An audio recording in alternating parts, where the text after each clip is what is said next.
Pemirsa, Polrestabes Palembang selidiki terkait belasan siswa SD Negeri 178 Palembang yang keracunan sesudah makan makanan bergizi gratis atau MBG dengan melakukan pemeriksaan 7 saksi sama menyita sampel makanan untuk diperiksa di laboratorium.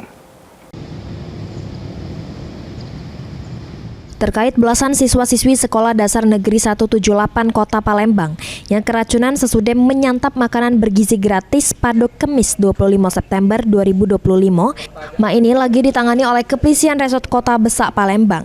Kapolres Tabes Palembang Kombes Pol Haryo Sugihartono mengungkap juru kasus ini pihaknya masih melakukan pendalaman sama sudah menyita barang bukti berupa sampel makanan yang dikonsumsi oleh para siswa untuk dilakukan uji laboratorium di Dinas Kesehatan.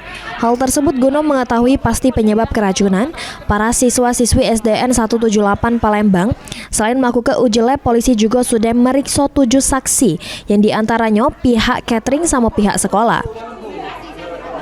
Kami juga sudah memerintahkan Iden Polres untuk mengambil sampel yang lain, yang tentunya dari menu yang ada itu yang tidak salah saya ingat adalah ada ayam, kemudian ada nasi, kemudian sayur yang notabene dari beberapa sampel menu itulah yang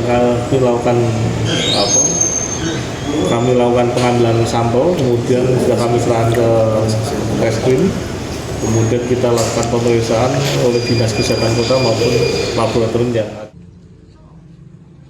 Dari 13 siswa-siswi yang dirawat di rumah sakit akibat keracunan MBG, 12 uang sudah balik ke rumah, sedangkan siswa masih dirawat secara intensif di rumah sakit Pusri karena ada penyakit MAH. Heru Wahyudi, PAL TV.